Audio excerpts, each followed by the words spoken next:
सह वीर्यं करवावहै सह वीर्यं करवावहै तेजस्विनावधीतमस्तु तेजस्विनावधीतमस्तु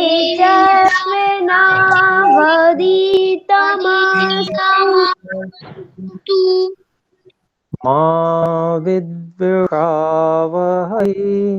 मा वृद्धिशावहै। ॐ शान्तिः शान्तिः शान्तिः।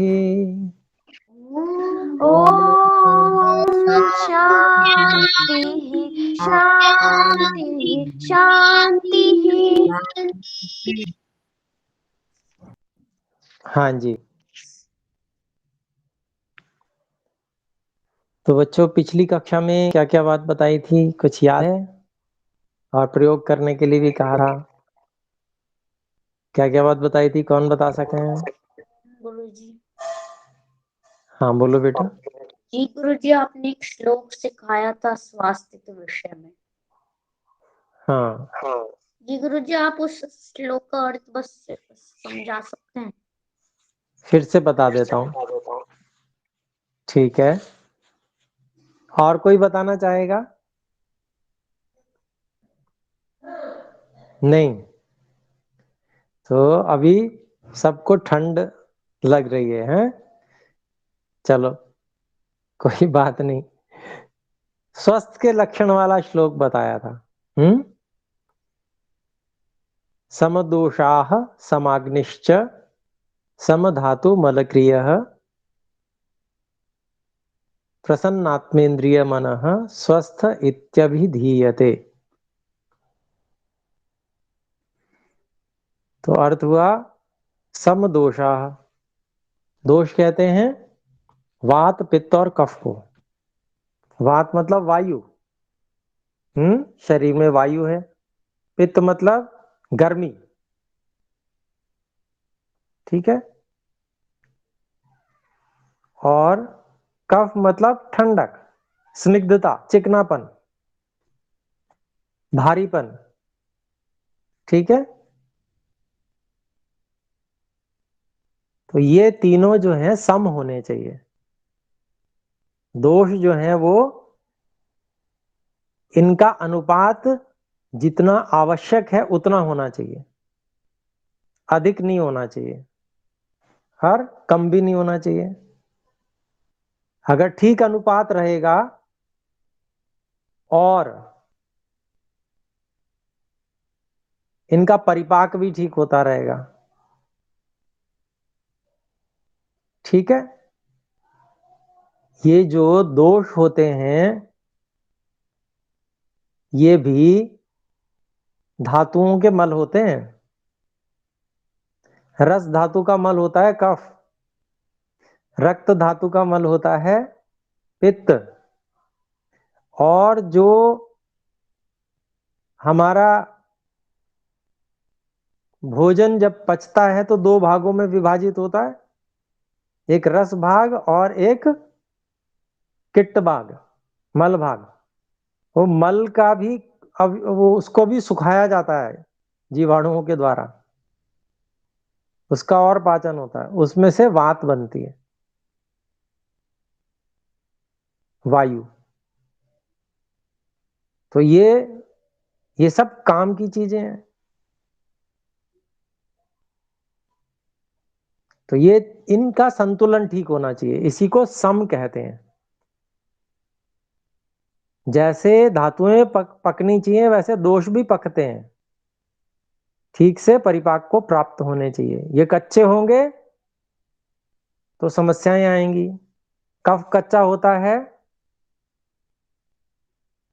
तो उस पे आसानी से बाहर से बैक्टीरिया, वायरस ये जल्दी आसानी से चिपक जाते हैं, चिपकाने का काम करता है ना कफ। और परिपक्व होगा तो वही सौंदर्य को बढ़ाता है। कफ, आप देखिए किसी के गाल बड़े लाल लाल हैं, बड़ा सुंदर लग रहा है वो, इसका मतलब उसका कफ बढ़िया है। गाल फूले फूले होते हैं ना बच्चों के। छोटे बच्चे प्यारे लगते हैं या नहीं? छोटे छोटे बच्चे होते हैं और गाल ऐसे मोटे मोटे होते हैं उनके, देखे हैं ना? अच्छे लगते हैं, प्यारे प्यारे। तो उनके भी यहाँ कफ होता है सारा अंदर, और अच्छे से बढ़िया परिपाक को प्राप्त हुआ हुआ है ना। तो ये वात पित्त कफ है।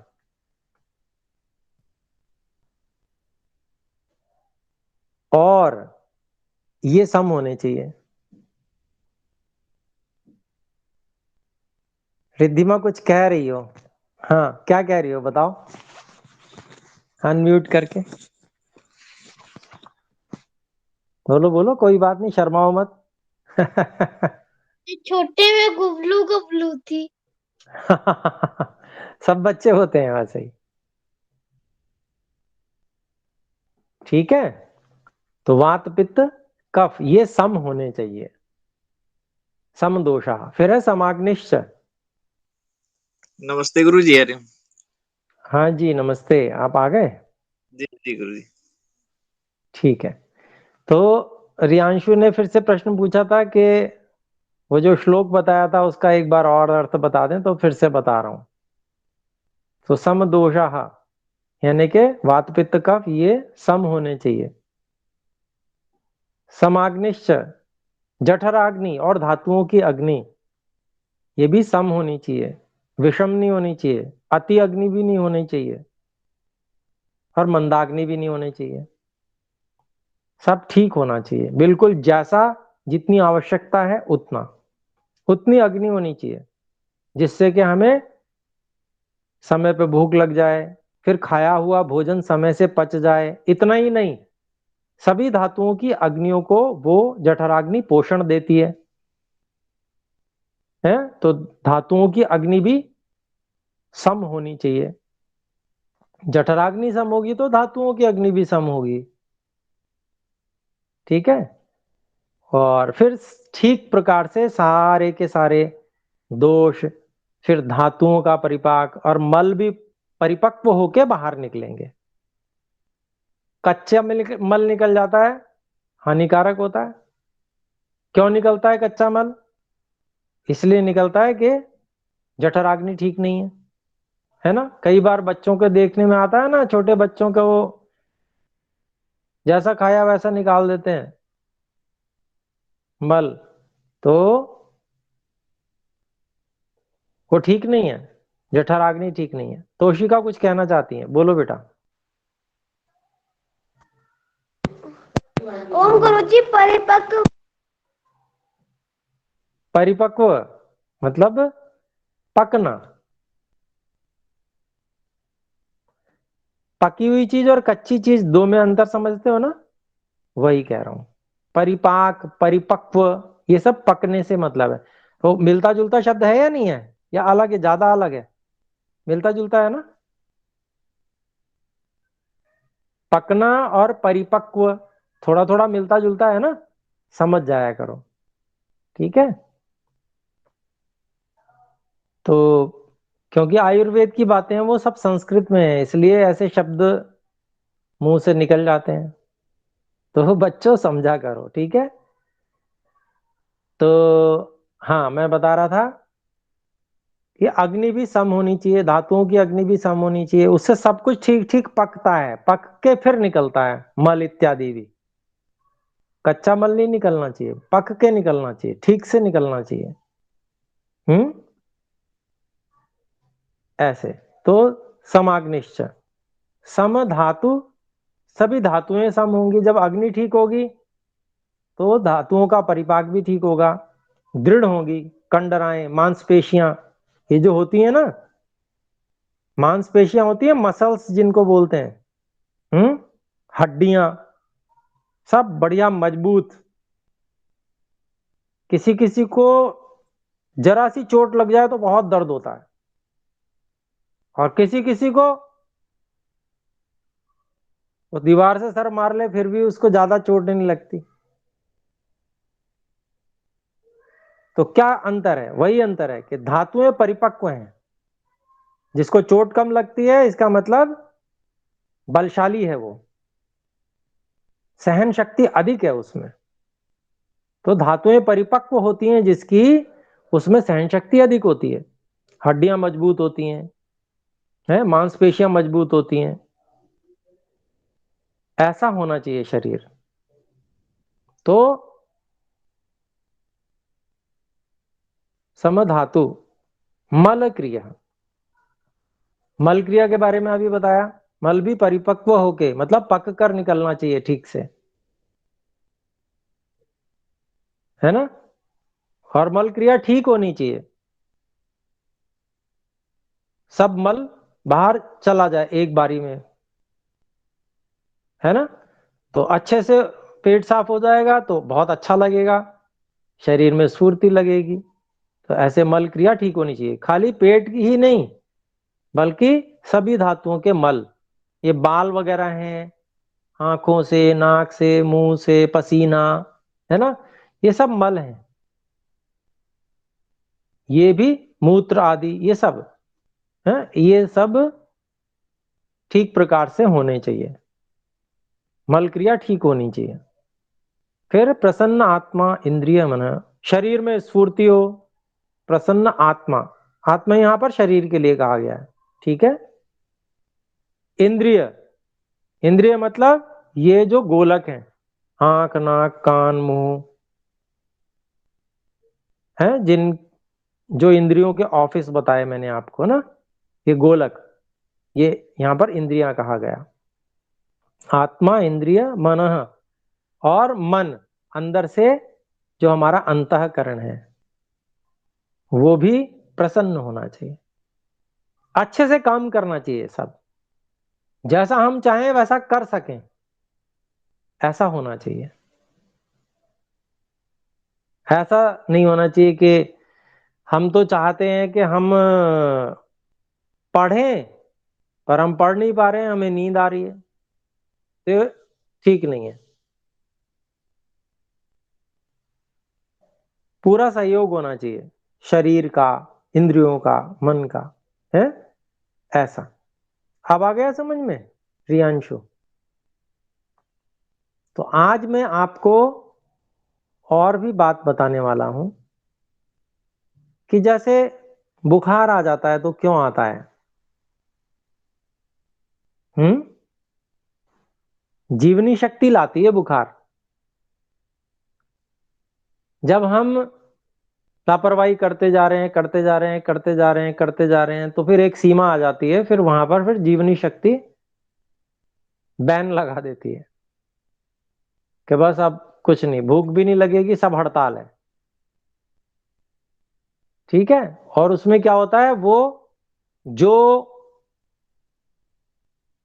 खराब पदार्थ शरीर में है या जो कच्ची धातुएं हैं उनको पकाने का कार्य करने के लिए सारे शरीर में अग्नि को बढ़ा देती है, पित्त को बढ़ा देती है। अग्नि नहीं कहना चाहिए, पित्त को कहना चाहिए। गर्मी बढ़ जाती है, पित्त बढ़ जाता है, और उससे क्या होता है, शरीर का तापमान अधिक हो जाता है, तपने लगता है शरीर। तो इस कारण से होता है बुखार। तो पहले से सावधान रहें, कच्चापन आने नहीं दें, है ना, और टॉक्सिन्स को आने नहीं दें, उनको ठीक प्रकार से वो समय से निकलते रहें शरीर से, तो बुखार नहीं आएगा। ठंड क्यों लगती है, ठंड इसलिए लगती है कि अंदर जो है वो जलीय पदार्थों की और अपरिपक्व कफ इत्यादि की मात्रा बढ़ जाती है, तो सामान्य से अधिक ठंड लगने लगती है। एक तो सामान्य ठंड है तो वो तो मौसम ठंडा है तो सभी को थोड़ी ठंड लगती है, लेकिन अधिक ठंड लगने लगती है तो इसका मतलब दूसरों को नहीं लग रही, हमें ज्यादा लग रही है, तो इसका मतलब क्या हुआ, कफ बढ़ा हुआ है, जलीय अंश बढ़ा हुआ है शरीर के अंदर, है ना। और वो कम पका हुआ है, परिपाक को प्राप्त नहीं हुआ, पका हुआ नहीं है, इस कारण से ठंड ज्यादा लगती है। क्यों? क्योंकि जो हमारे शरीर की अग्नि है वो तो उसको पचाने में लग जाती है, तो बाहर का मौसम ठंडा लगने लगता है। ठीक है, तो गुरुजी। हाँ पूछो, कुछ पूछना है? गुरुजी मेरे को वो मंत्र याद नहीं रहा, आप एक बार मुझे बोल कर बता सकते हैं? आपके पास कॉपी पेन है? जी गुरुजी। नहीं, तो मैं आपको ना लिख कर भेज दूंगा, ग्रुप में भेज दूंगा, ठीक है? जी गुरुजी। वैसे तो मैं कई बार बता चुका हूँ ना, अब मैं आपको लिख कर भेज दूंगा ग्रुप में, तब जी फिर वहां से आप नोट कर लेना, है ना? जी तो हाँ, मैं आपको ये बता रहा था कि हम क्या करें कि बुखार ना आए, ज्यादा ठंड ना लगे, क्या करें? तो उसका उपाय यही है कि हम जीवनी शक्ति का उसके कार्यों में सहयोग करें। कैसे कैसे सहयोग हो सकता है? तो उचित भोजन करें, मतलब जो भी खाएं पिएं वो एक मात्रा हमारे को पता होनी चाहिए कि इतनी मात्रा में हमें खाना पीना चाहिए, इतनी मात्रा में खाने पीने से हमें अगले समय लगभग भूख लग जाती है। फिर एक बात आती है कि हम बिल्कुल तोल के नहीं खा सकते, थोड़ा बहुत कम जाता तो हो ही जाएगा। तो उस समस्या को दूर करने के लिए अगले भोजन के समय से पहले व्यायाम करना चाहिए। कितना व्यायाम? पसीना आ जाए, माथे पे पसीना आ जाए, बगल में पसीना आ जाए। व्यायाम में क्या कर सकते हैं? दौड़ सकते हैं। मान लो बाहर नहीं जाना, घर के अंदर ही रहना है, तो सीढ़ी चढ़ उतर लो, या एक जगह पे खड़े खड़े दौड़ लो, है ना? बहुत प्रकार के, जिसकी इच्छा होगी करने की उसको 10 तरीके मिल जाएंगे, और जिसकी इच्छा नहीं होगी करने की उसको 10 बहाने भी मिल जाते हैं न करने के। ठीक है, तो रोगी अवस्था में नहीं करते हैं व्यायाम, ये बस ध्यान रखना। रोगी अवस्था में बुखार है तो आराम ही करना है। तो भोजन भी बहुत कम खाया जाता है या नहीं खाया जाता। अच्छा, बुखार आदि के बाद में एकदम से भारी आहार नहीं खाना चाहिए, धीरे धीरे बढ़ाना चाहिए, ये भी ध्यान रखना चाहिए, है? तो थोड़ा थोड़ा बढ़ाते जाओ। बुखार के बाद में सबसे पहले, ज्यादा लंबा रहा हो बुखार तो दाल का पानी पिया जाता है, फिर दाल पतली बना के, मूंग की दाल, है ना? और उसके बाद में फिर पतली खिचड़ी खाते हैं अगले भोजन समय में, फिर उससे अगले भोजन समय में थोड़ी गाढ़ी खिचड़ी खाते हैं। खिचड़ी ना मूंग की दाल की, चावल की होती है जो, है? फिर एक दो बार ऐसे खा के फिर उसके बाद में फिर रोटी थोड़ी थोड़ी शुरू करते हैं, हल्की हल्की रोटी, ऐसे। तो उससे क्या होता है? शरीर ठीक रहता है, अग्नि को बढ़ने का मौका मिलता है। हवन करते हैं ना, हवन सबने देखा होगा, हवन करते तो कैसे करते हैं? अगर सारा का सारा, बहुत सारा घी एक ही बारी में डाल देंगे तो क्या होगा? घी से जो थोड़ी बहुत जलती हुई अग्नि है वो भी बुझ जाएगी। लेकिन अगर हवन करते समय अग्नि थोड़ी थोड़ी है और थोड़ा थोड़ा ऊपर से घी डाला जाए तो वही अग्नि क्या होगी? बहुत बढ़ जाती है ना? समिधाएं लगी हुई होती हैं, लकड़ियां, तो उनमें बढ़िया से आग पकड़ लेती है अगर थोड़ा थोड़ा घी डाला जाए। और एकदम से डाल दोगे तो जितनी थोड़ी बहुत जलती हुई अग्नि होगी ना वो भी बुझ जाएगी। तो इसलिए धीरे धीरे आहार बढ़ाना चाहिए,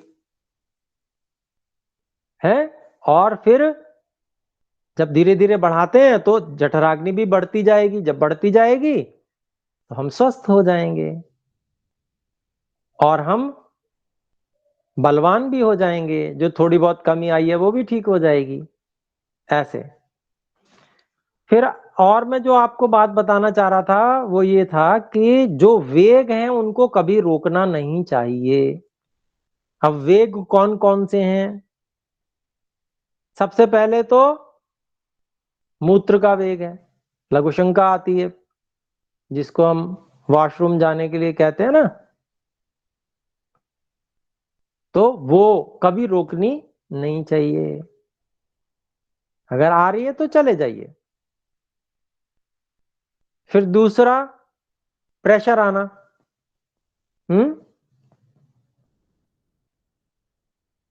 पॉटी जाते हैं तो प्रेशर आता है, यहां पर दबाव पड़ता है, लगता है अब नहीं रुका जाएगा, उसको भी कई लोग रोक लेते हैं शर्म के कारण से या किसी और कारण से। ऐसे कभी नहीं करना चाहिए। जब आ रही है तो जाइए। तो उसको रोकना नहीं है, ये भी अधारणीय वेगों में आता है। फिर अगर वायु निकलना चाहती है नीचे से, कई लोग शर्म के कारण से वायु ही रोक लेते हैं, तो भी उनको रोग हो जाते हैं बहुत। देखिए, ये जो अधारणीय वेग हैं, इनको जो कोई रोकेगा, जो रोकेगा उसको रोग निश्चित रूप से होंगे और बहुत परेशानी में पड़ जाता है वो। तो रोकना बिल्कुल भी नहीं है। नीचे से वायु आ रही है तो धीरे से निकाल दीजिए या थोड़ा दूर चले जाइए उठ के। अच्छा नहीं लग रहा है, सभा में है मान लीजिए, अच्छा नहीं लगेगा, यहाँ पर आवाज होगी, तो बाहर निकल जाइए थोड़ी, 2 मिनट में बाहर जाके आ जाइए वापस। रोकना नहीं है लेकिन, है ना। उस रोकने से हमारे शरीर की बहुत बड़ी हानि हो जाएगी, वो नहीं करना है। फिर ऐसे ही उल्टी आती है कभी कभी, हमेशा तो नहीं आती, कभी कभी होती है। अगर आती है तो रोकना बिल्कुल नहीं है, आए तो निकाल देना है उसको। समझ रहे हैं? अगर वेग आ रहा है, उल्टी उल्टी होने वाली है, तो अगर हमें पता चल रहा है कि उल्टी हो सकती है, महसूस हो जाता है, तो तुरंत अपना वॉशरूम की ओर जाओ या वॉश बेसिन की ओर जाओ तुरंत। लेकिन अगर ऐसी स्थिति आई कि अब आ गई, तो फिर कहीं भी हो, चाहे हाथ में करनी पड़े कर दो, रोको मत। अगर उसको रोक दोगे तो बहुत परेशानी हो जाएगी। आ गई बात समझ में? अगर हमें पहले से पता चल जाता है, यहाँ ना लार ग्रंथियां एक्टिव हो जाती हैं, वो मुंह में आने लगेगी, नमकीन नमकीन लार, पता चलता है, जी मिचलाने जैसी होता है, इच्छा होती है इस तरह की, जैसे उल्टी हो जाएगी, महसूस होता है, पहले से लक्षण पता चलते हैं, दौड़ जाइए तुरंत वॉशरूम की ओर। रोकना नहीं है लेकिन उल्टी को।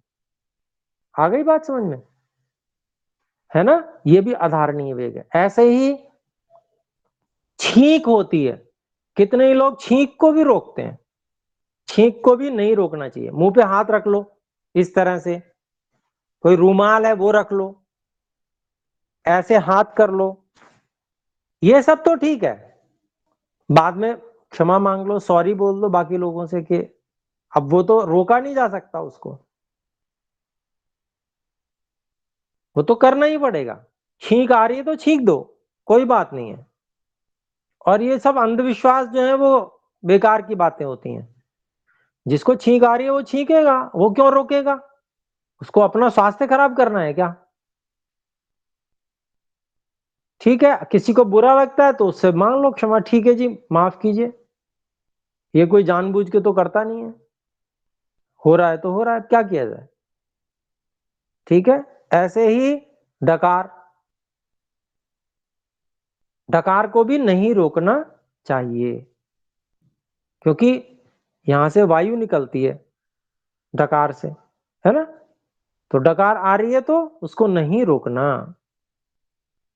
और जम्भाई आती है, ऐसे आती है ना कभी कभी, जब नींद आ रही होती है तब ज्यादा आती है, और कभी कभी पाचन में दिक्कत होती है तब भी जमाई ज्यादा आती है। ठीक है,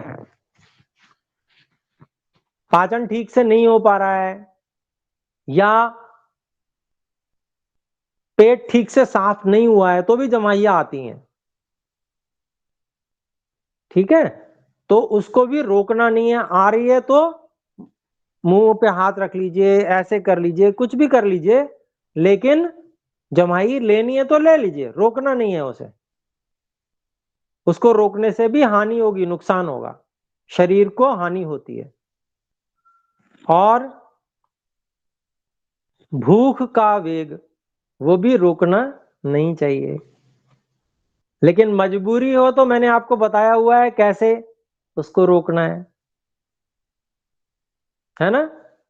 लार को अंदर लेते रहो, वो आपको हानि नहीं होने देगी। ठीक है, अभी उपलब्ध नहीं है भोजन, कुछ भी कारण है, भूख का वेग लग रहा है, तो लार को अंदर लेते रहिए। ऐसे ही प्यास, ये भी अधारणीय वेग है, इसको भी नहीं रोकना चाहिए। और प्यास लगने पे तो अवश्य पानी पीना चाहिए,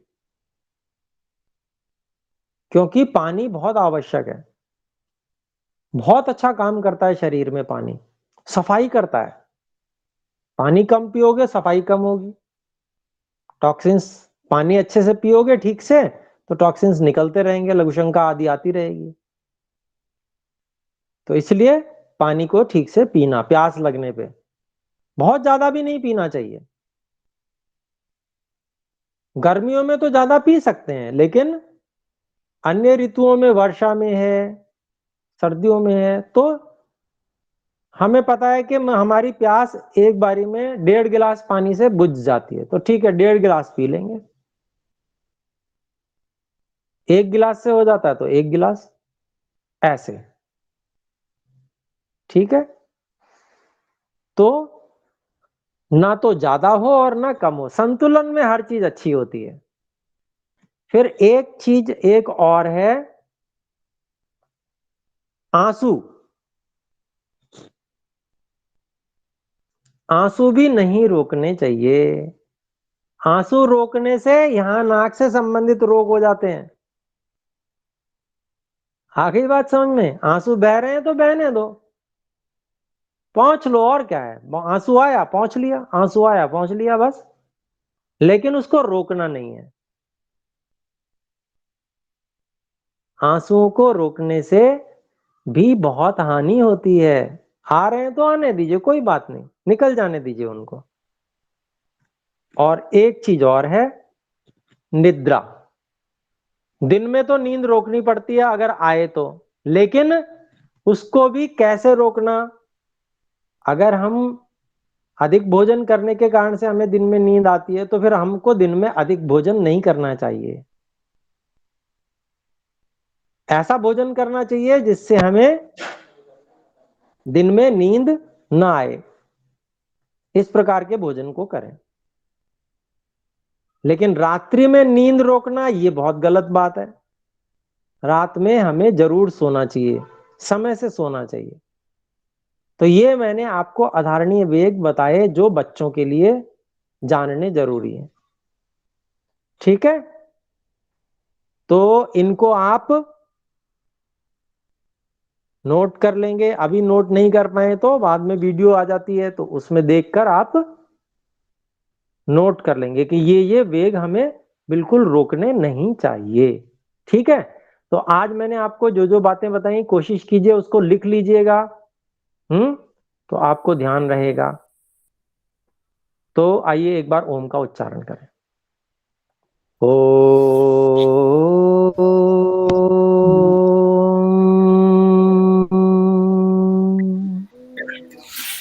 सब बच्चों को नमस्ते। नमस्ते गुरुजी। गुरुजी। नमस्ते गुरु।